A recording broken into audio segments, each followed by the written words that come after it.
Halo rekan-rekan, kembali lagi bersama kami kelompok 2 yang masih beranggotakan Muhammad Efrianto Putra, Aksal Reskika, dan juga Rachel Natasha.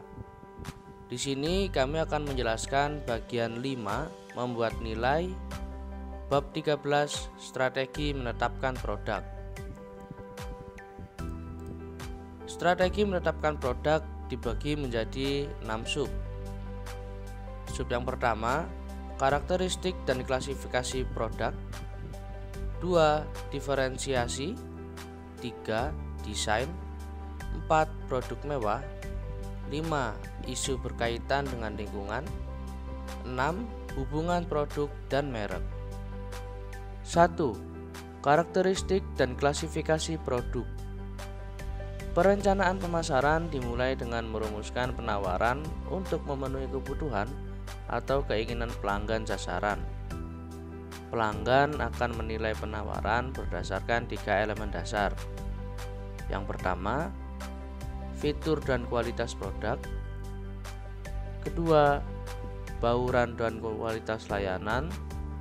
Dan yang ketiga, harga. A. Tingkat produk. Hierarki nilai pelanggan. Daya tarik penawaran pasar dibagi menjadi 5. Yang pertama, layanan atau manfaat yang benar-benar dibeli pelanggan.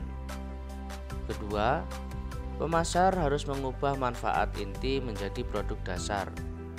Yang ketiga, pemasar menetapkan sebuah produk yang diharapkan serangkaian atribut dan ketentuan yang biasanya diharapkan pembeli saat mereka membeli produk. Keempat, pemasar menetapkan sebuah produk yang diperbesar yang melebihi harapan pelanggan. Yang kelima, berdiri produk potensial yang mencakup semua tambahan dan transformasi yang mungkin dialami produk atau penawaran di masa mendatang. B. Klasifikasi produk. Pemasar mengklasifikasikan kualitasnya berdasarkan daya tahan, berwujud, dan penggunaan, maupun konsumen ataupun industri. Setiap jenis memiliki strategi bauran pemasaran yang tepat. Yang pertama, barang tidak tahan lama, yaitu barang yang berwujud, biasanya dikonsumsi dalam satu atau beberapa percobaan dan membangun preferensi. Kedua, barang tahan lama, yaitu barang yang berwujud biasanya bertahan banyak kegunaan seperti lemari es, peralatan mesin, dan pakaian. Yang ketiga, layanan, yaitu produk tidak berwujud, tidak terpisahkan, bervariabel, dan mudah rusak, yang biasanya membutuhkan lebih banyak kontrol kualitas, kredibilitas, dan kemampuan beradaptasi. Diferensiasi dibagi menjadi 2, yaitu diferensiasi produk dan diferensiasi layanan. Untuk definisi produk sendiri, yaitu perusahaan dapat mengidentifikasi dan memilih fitur baru yang sesuai dengan mensurvei pembeli baru dan kemudian menghitungnya. Yang kedua yaitu diferensiasi layanan. Kunci keberhasilan kompetitif terletak pada penambahan layanan yang bernilai dan peningkatan kualitasnya. Yang ketiga adalah desain. Totalitas fitur yang mempengaruhi penampilan, rasa, dan fungsi suatu produk bagi konsumen, menawarkan manfaat dan daya tarik fungsional, estetika, rasional, dan emosional. Di sini ada 3, yaitu pemimpin desain, kekuatan desain, pendekatan untuk desain. Untuk yang pertama yaitu kekuatan emosional dari desain dan pentingnya bagi konsumen tampilan. Kekuatan desain sendiri yaitu mengubah persepsi konsumen untuk membuat pengalaman merek yang lebih bermanfaat. Dan yang ketiga adalah pendekatan desain. Designing menjadi salah satu jawabannya. Yang selanjutnya adalah produk mewah. Apa sih produk mewah itu? Yaitu mencirikan dengan harga yang jauh lebih tinggi daripada barang-barang biasa dalam kategorinya. Merek-merek mewah selama bertahun-tahun adalah tentang status sosial dan siapa pelanggan atau mungkin yang diinginkan. Nah, merek mewah yang berkembang. Sebagian besar pertumbuhan merek mewah dalam beberapa tahun terakhir bersifat geografis. Memasarkan merek mewah. Pemasar barang mewah telah belajar bahwa barang mewah tidak dipandang dengan cara yang sama di seluruh dunia. Globalisasi mengharuskan untuk terampil dan mahir dalam penanggulangan merek. Salah satu tren merek mewah adalah membungkus pengalaman pribadi di sekitar. 5. Isu yang berkaitan dengan lingkungan.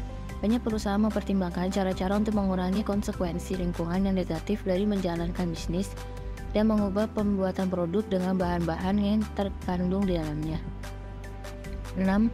Hubungan produk dan merek. A. Hierarki produk. Butuh keluarga. Kebutuhan inti yang mendasari keberadaan keluarga produk. Semua kelas produk yang dapat memenuhi kebutuhan inti dengan efektivitas yang wajar. Kelas produk, sekelompok produk dalam keluarga produk yang diakui memiliki koherensi fungsional tertentu. Lini produk, sekelompok produk dalam kelas produk yang terkait erat karena mereka melakukan fungsi serupa atau berada dalam kisaran harga tertentu. Tipe produk, sekelompok item dalam lini produk yang berbagi salah satu dari beberapa kemungkinan bentuk produk. Barang dapat dibedakan berdasarkan ukuran, harga, penampilan, atau beberapa atribut. B. Sistem produk dan campuran. Sistem produk yaitu sekelompok item yang beragam tetapi terkait yang berfungsi dengan cara yang kompatibel. Sistem produk campuran yaitu sekumpulan semua produk dan item yang ditawarkan penjual tertentu untuk dijual.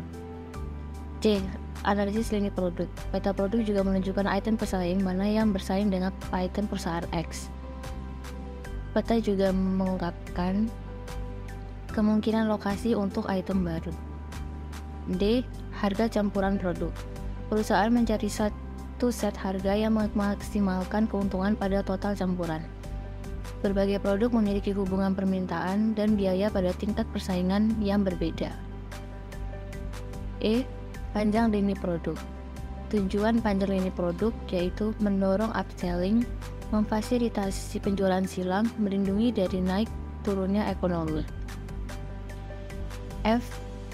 Co-branding dan branding bahan. Co-branding perusahaan yang sama, co-branding usaha patungan, co-branding multi-sponsor. Co-branding menghasilkan penjualan lebih besar dari pasar yang ada dan membuka peluang bagi konsumen dan saluran baru. Selain itu juga dapat mengurangi biaya pengenalan produk. Ya, yang ketujuh adalah pengemasan, pelabelan, jaminan, dan garansi. Yang pertama yaitu kemasan. Di supermarket banyak paket yang efektif harus menarik perhatian, menjelaskan fitur produk dan memberikan kesan yang menyenangkan untuk meningkatkan penjualan. Yang kedua adalah kemakmuran konsumen, memungkinkan mereka untuk membayar lebih untuk paket yang lebih baik dalam hal kenyamanan, penampilan, ketergantungan, dan prestis. Kemasan berkontribusi pada pengenalan instan perusahaan dan merek. Inovasi dalam kemasan, baik dalam bentuk keunikan atau inovasi, dapat memberikan manfaat besar bagi konsumen dan keuntungan bagi produsen. Selanjutnya adalah pelabelan. Label dapat berupa teks terlampir sederhana atau grafik yang dirancang rumit yang merupakan bagian dari paket.